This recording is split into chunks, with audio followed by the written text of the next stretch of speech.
So, Forspoken just got delayed. Again. Now, this isn't exactly great news, but it also isn't all that surprising either. It's funny this announcement came up right when I was planning on making a video about this game already and how I thought the release of this game was going to go. But this happening sort of solidifies what I was really going to say. So on Twitter just a couple of days ago, they released this, saying that this game has been delayed until January 24th, 2023.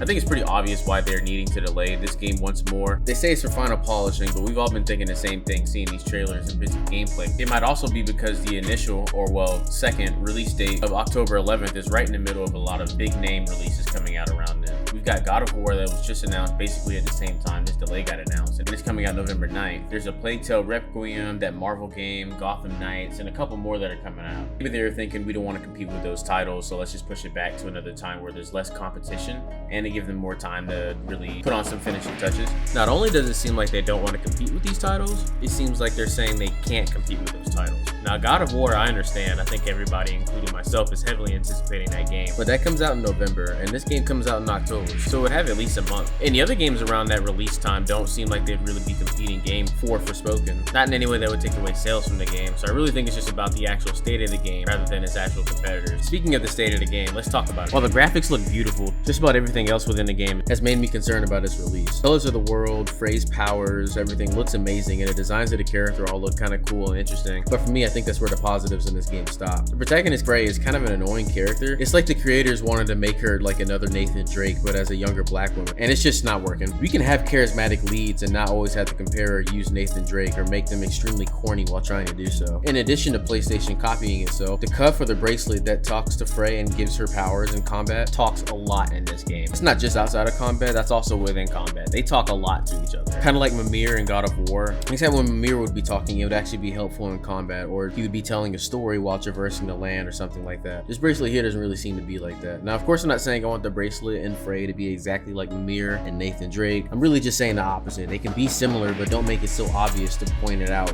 because it becomes annoying. Hopefully they can make a better balance of these two with this delay coming up. The plot so far seems kind of bland. Frey Holland is an orphan who's also homeless, who has a cat, who better be safe by the time she gets home, by the way, and isn't exactly enjoying life in New York as of right now. She gets randomly teleported to this new world and somehow acquires this bracelet. You know, the one I mentioned that starts talking to her. And this bracelet is also the source of her powers. Her main concern is getting back home, but currently that's not possible. The people of this world are afflicted by a deathly fog, but apparently this fog doesn't affect Frey at all. Go figure. And so she's named savior of these people. Apparently she needs to confront the people that hold the power in the world in order to help the people in this world and to also be able to go home. It's not really known why or how that would help her go home. Maybe through the magic is my best guess. Maybe someone here brought her here. We can find out when the game comes out. It just seems like a standard fish out of water and your savior of the people story.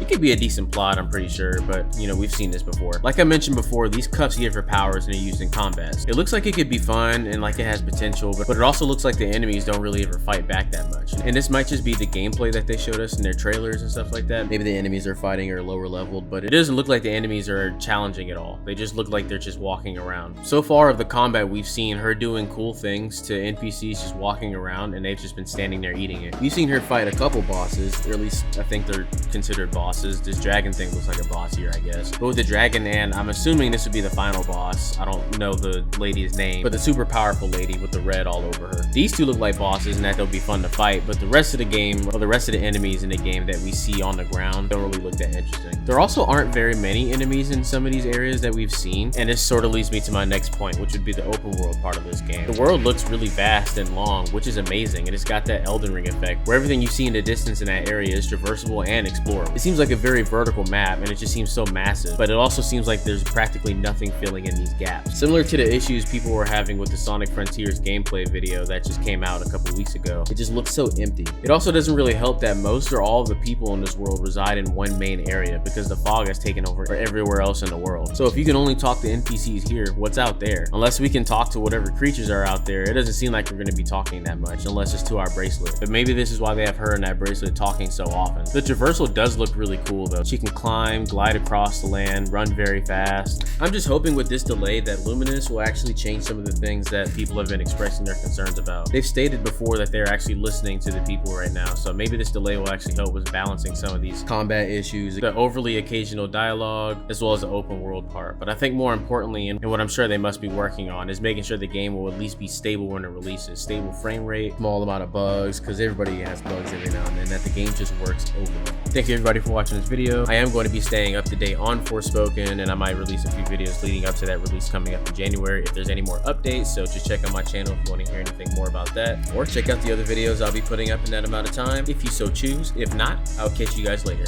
Peace out.